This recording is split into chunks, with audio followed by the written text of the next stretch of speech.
No, hola, buenas tardes. Pues tras este breve descanso vamos a continuar con la exposición de los límites del periodismo. Este bloque lo hemos titulado como el periodismo internacional y está compuesto por las mesas redondas de freelance y periodismo de guerra. En primer lugar comenzamos con la de freelance y contamos con los portavoces Ricardo Guillén a mi derecha y Andrea Gómez a mi izquierda. Y bueno, pues luego pondremos también un vídeo sobre el experimentado periodista Ricardo García Vilanova, que no ha podido venir, pero bueno, nos ha concedido hacer una entrevista por teléfono. Y bueno, pues en primer lugar, Ricardo explicará en qué consiste convertirse en un periodista freelance y así como las consecuencias que ello conlleva y todo esto. Y luego Andrea se centrará un poco más en cómo puede serlo y qué debes tener en cuenta. Por último veremos la entrevista y bueno, pues ahora le cedo el turno de palabra a mi compañero. Hola, buenas tardes. Bueno, comentar que cuando nos pidieron en la clase de documentación que teníamos que hacer un congreso de estas características, que finalmente hemos decidido bautizar como límites del periodismo, muchos vimos en él una oportunidad para profundizar un poquito, no mucho porque tampoco hay tiempo, en esto del periodismo freelance. El periodismo freelance en general nos pareció un tema interesantísimo, a pesar de estar sujeto a uno de los mayores límites existentes, como es el económico. Tenemos que tener en cuenta que el periodista freelance debe autofinanciarse tanto lo que son sus viajes a los lugares de conflicto que quiere cubrir, como es su equipo, su material, absolutamente todo, aparte de que lógicamente tiene que vivir, tiene que comer, tiene que vestir y todo lo que una persona necesita hacer. Sin embargo, a pesar de esta gran limitación, constatamos que estaba libre de otras muchas. Constatamos que se trata de un periodismo casi utópico, totalmente libre de encargos que no te interesan ni te satisfacen, libre de presiones políticas, libre de presiones de empresas externas, que muchas veces influyen en lo que tenemos que escribir o publicar, y por supuesto también de censuras de aquellos jefes de los medios para los que trabajas.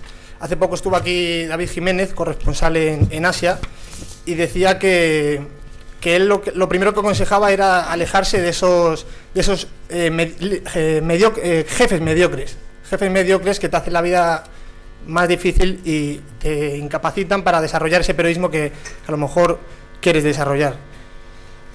Muchos de los que decimos intentar, pienso yo, convertirnos en periodistas, lo hicimos por motivos quizás un poco prácticos, más bien idealistas. Es decir, si lo que hubiéramos buscado metiéndonos a esta carrera es un trabajo estable, un buen sueldo todos los meses, seguramente hubiéramos entrado a estudiar Derecho o ADE o cualquier otra carrera de ese tipo. Nuestros motivos eran quizás más idealistas. Por lo tanto, el periodismo freelance queremos que se convierta en una manera de evitar que tener que desarrollar trabajos que no se corresponden con nuestras inquietudes, podamos evitarlo. Una forma de evitar vernos sujetos a presiones como las que hablábamos antes y de traicionarnos a nosotros mismos haciendo un trabajo que rompe a lo mejor con nuestra ética o nuestros ideales o nuestra ideología. Todo ello solo por recibir una remuneración a fin de mes. La retribución del periodismo freelance se abona en función del resultado del trabajo y no del tiempo empleado, como suele ser característico del periodismo normal o de cualquier otro trabajo más común. Es un tipo de periodismo además que consiste en vender tus trabajos, pero no de venderte a ti mismo. Es decir, hace hincapié en la diferencia entre vender y venderse. Andrea. Bueno, pues yo voy a comentar unas características que tiene el periodismo freelance, que bueno, la mayoría en gran parte son tanto buenas, son positivas, como también negativas. Algunas de estas son la libertad que tienes, pero esta libertad también tiene unos aspectos negativos, como es al tú ser libre, tú puedes elegir el compañero que tú quieres de viaje, el reportaje que tienes, pero tú no tienes a nadie que te esté sustentando ni que te esté dando financiación para tú poder realizarlo. Más características, el jefe eres tú, y entonces toda la responsabilidad recae en ti, pero ¿esto qué pasa? Que si tú tienes un fallo, puede arruinar tu carrera, tú no tienes ningún chivo expiatorio como puede pasar en una empresa al que echarle la culpa, entonces todos los errores acabarían siendo tuyos. Luego, otra cosa, una de las características, o ya más bien por no decirlo característica, uno de los pasos que habría que dar es que tienes que tener la iniciativa, porque quitando unas ciertas excepciones de periodistas con mucho renombre, nadie va a venir a tu puerta a llamarte, a pedirte que o sea, pedirte una noticia. Tienes que ir tú, tienes que buscar los medios, tienes que buscar a quién vender las noticias. Bueno, también tiene otra cosa que... Uy, qué lío. Bueno, otra cosa es el horario, ¿vale? Está bien, bueno, está bien y está mal. Tienes libertad de tú ejercer y estar practicando en las horas que tú quieras. Tú te puedes levantar, hacer esto, luego irte, luego seguir trabajando. Pero ¿qué pasa? Que esto conlleva a que al final estés trabajando las 24 horas del día, no tienes vacaciones, no tienes nada y es una responsabilidad muy grande y para ello hay que ser muy organizado. Ahora vamos a ver unos ejemplos de dos periodistas que son freelance y son totalmente el caso opuesto. Una es María Gómez Rodolfo, que es una periodista española que lleva 11 años trabajando como periodista freelance. Trabaja como corresponsal con el periódico El Mundo y colabora con El Universal, con revistas como El Universal, Vogue, Rolling Stone y Yodona. Esta periodista imparte unos cursos de cómo ser periodista freelance y no morir en el intento. Ahora mismo está residiendo en México y los cursos son allí. Y ella lo que dice es que hay que potenciar esto, pero hay que darle una cierta seriedad, porque lo que tampoco podemos permitir es que muchas veces lo que se hace es el periodismo, ahora están buscando también mucho el periodismo de la gente de a pie, el periodismo de... no periodismo, ¿sabes? Las noticias, ¿para qué? Para que no se paguen tanto y no se retribuya bien el trabajo, lo que es, porque realmente es un trabajo que cuesta dinero y más en un periodista freelance. Los medios los pagas tú, pones tú tu tiempo, tu dinero, el viaje y esa noticia tiene que estar bien pagada. Y también que vamos a ver al caso en contrario, que es un periodista que lleva muchos años trabajando como freelance, pero opina justo lo contrario. Bueno, se trata de Juan Pablo Meneses. Yo principalmente he seleccionado unos párrafos de un artículo que escribió él en el Libro Digital y los voy a leer a continuación para no tergiversar sus palabras y ceñirnos exactamente a lo que él dijo. En el primer párrafo dice: desaliento a los periodistas de redacciones cansadas de sus jefes, de sus editores que les cortan textos sin leerlos, de los sueldos bajos, de sus caras azules porque reportean por teléfono y no salen a la calle salvo que haya un amago de incendio. Desmoralizo a los estudiantes de periodismo que sueñan con una vida de viajes, aventuras, mujeres vaporosas, carreras de autos y guerras crueles en países exóticos, y que ven en el reportero independiente una suerte de último héroe en tiempos dominados por los grandes multimedios. Como vemos, Juan Pablo Meneses, que es reportero freelance, está bastante en contra de que las nuevas generaciones sigan su camino, por motivos que él ha vivido ya y que considera negativos. Otro de los párrafos que he seleccionado dice: no solo eso, les cuento que en este negocio se paga poco, mal y tarde, que no hay contrato fijo, que se vive de lo que se produce, que trabajar sin horarios equivale, finalmente, a estar todo el tiempo conectado. Y a los nuevos, que se creyeron eso de que la era digital democratizó los medios, les recuerdo la frase base de la economía de hoy: el grande se come al chico. El periodista independiente siempre será el insignificante dentro de un océano de tiburones. El periodista independiente no tiene jefe, y a la vez tiene muchos. Es dueño de su tiempo y es esclavo del reloj. Es el mercenario pragmático y es un romántico sin remedio. Es un afortunado que tiene tiempo para viajar y es la carne de cañón que tenemos para las emergencias. Es libre, pero al mismo tiempo está atrapado. Para finalizar, explica: y aunque he comprobado que es posible conseguir cierta estabilidad laboral y vivir de tu trabajo siendo freelance, sigo creyendo que ser periodista freelance no es nada recomendable. Aunque si asumes el riesgo, quizás te des cuenta que no se ha inventado nada mejor. Es decir, da ahí un halo de esperanza para el que pueda conseguir vivir de esto, pues lo considera bastante bonito y bastante positivo, aunque difícil. Bueno, a mí ahora me toca un poco la parte aburrida, así que lo siento. Y bueno, como cualquier trabajador, el periodista freelance, aunque parezca, como ha dicho mi compañero, muy bonito, la libertad de viajar, poder realmente trabajar en lo que a ti te guste, investigar lo que tú quieras, no lo que te estén mandando, también tiene sus obligaciones, como tenemos todos. Para todo aquel que esté pensando o que le llame, 3 obligaciones principales que tenemos, o sea, que tienen, es la primera, darse de alta en la seguridad social.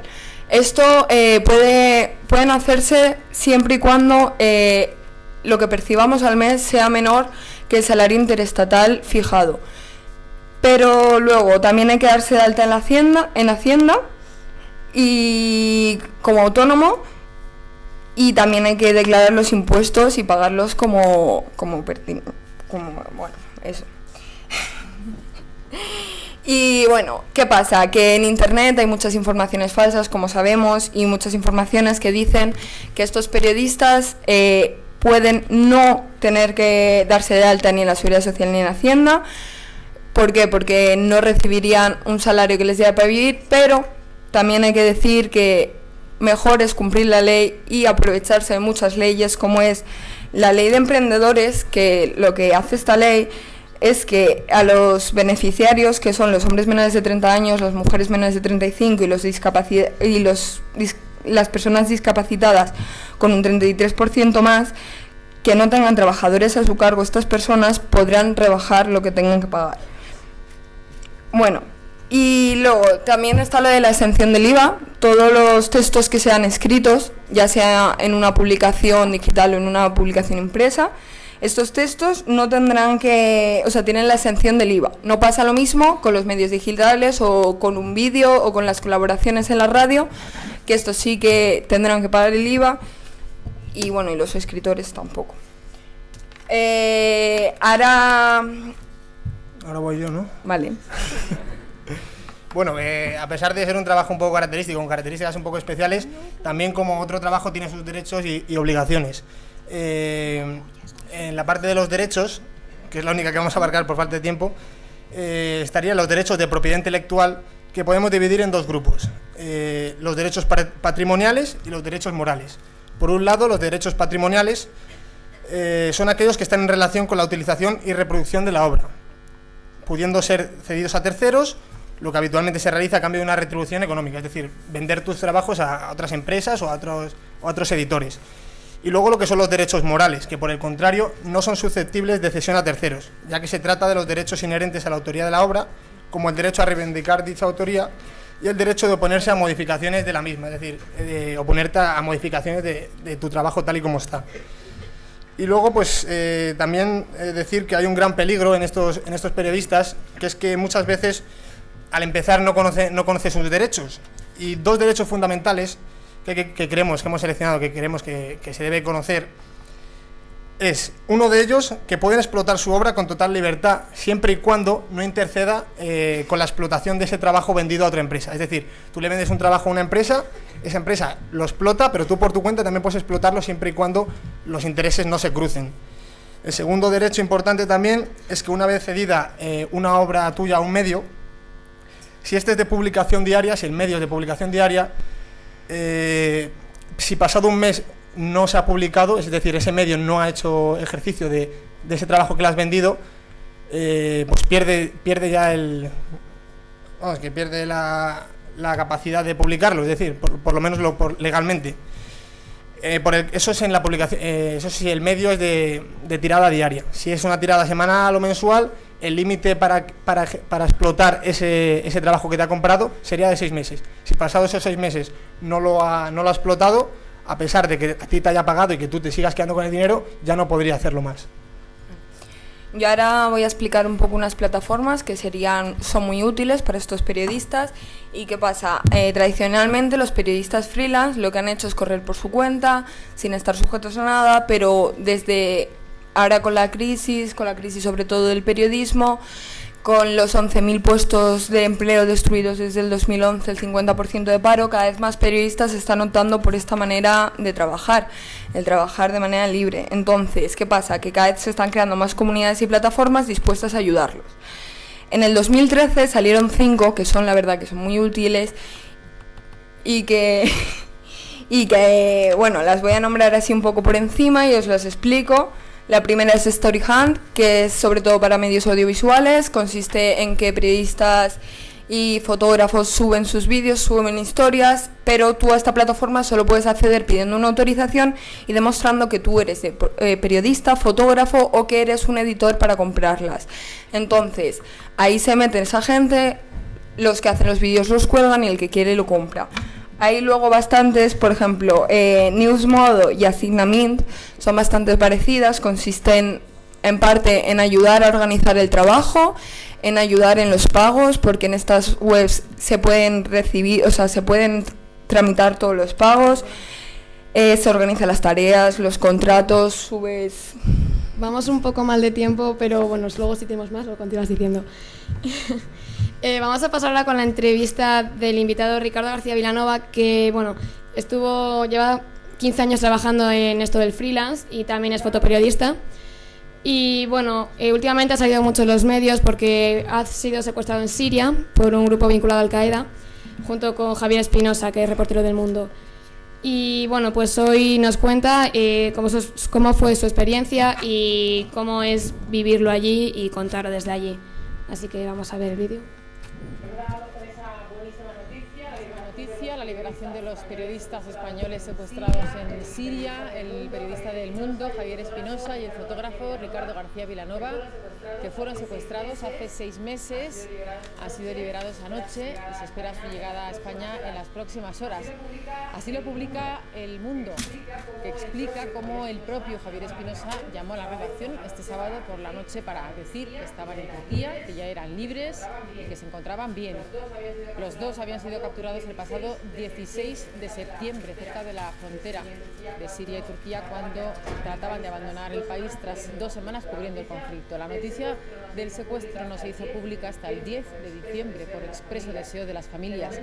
De momento no se conocen más detalles de su liberación. Buenas tardes, soy Ricardo Vilanova. Lamento no poder estar aquí en el Congreso de Límites de Periodismo, pero voy a tratar de responder las preguntas telefónicamente. Muchas gracias. En primer lugar, una breve introducción, una respuesta breve respecto al funcionamiento del periodismo freelance. Bueno, en mi caso, el trabajo freelance, cuando yo empecé hasta parte de ahora, digamos, subió la brecha muy importante porque hace unos años tú tenías la posibilidad de tener, digamos, el acceso tanto a nivel logístico como económico también, de grandes medios que te prestaban servicio en todas las ondas que tú necesitabas, ¿no? Ahora es bastante más difícil porque básicamente lo que buscan los medios es que tú estés en el terreno y que una vez estés ahí, pues es cuando te contratan o adquieren tu trabajo. ¿Cuáles son las principales dificultades que una persona como tú que trabaja de freelance encuentra para vender sus trabajos? Las dificultades, básicamente, que hoy en día hay muchas empresas y medios que están tirando de lo que se llama el periodismo ciudadano o incluso utilizan trabajos de activistas, cosa que está muy bien por una parte, pero por otra parte no garantizan la actualidad sin la información. Entonces lo que sucede es que normalmente los precios que se barajan en el mercado son bastante inferiores a los que lo tienen que pagar ellos como freelance. Y al final lo que prima es una música económica, ¿no? Con lo cual tú tienes dificultades para conseguir pues ejercer tu trabajo. La pregunta es, ¿cuál es la dificultad básica a la hora de financiarse como un trabajador autónomo? La dificultad básica básicamente porque no sabes lo que va a pasar de un mes a otro, ¿sabes? El problema es que puede ser que en un momento determinado tengas una gran cantidad de trabajo y de repente pues estés como varios meses sin hacer absolutamente nada, ¿no? Entonces el tema es que tienes que buscar métodos alternativos para poder mantenerte o para poder sufragar esos gastos en un momento determinado, porque al final todos lo hacemos porque queremos hacer este trabajo, nadie se hace rico con ello, pero evidentemente también necesitamos dinero para vivir. ¿Tiene que ver el ser periodista freelance, o en este caso fotógrafo freelance, con no querer someterse a diversas presiones políticas o a los grandes grupos mediáticos? Sí, por una parte, las políticas, los grupos mediáticos necesitan de educación, hombre, imagino, pero nunca he estado como está, entonces no te puedo responder, pero me imagino que evidentemente existen expresiones. Y la segunda cosa es que como freelance tienes la capacidad de decisión, la libertad de cuándo, cuándo y dónde quieres ir, entonces eso realmente es un privilegio poder trabajar de esta forma, ¿no? Porque no estás necesitando decisiones externas de terceras personas que tienen que decir dónde va a ser tu próximo trabajo. ¿Eres periodista freelance por gusto, por vocación o por necesidad? Por gusto, diría yo que sí, por gusto y también por necesidad, porque si tú a lo mejor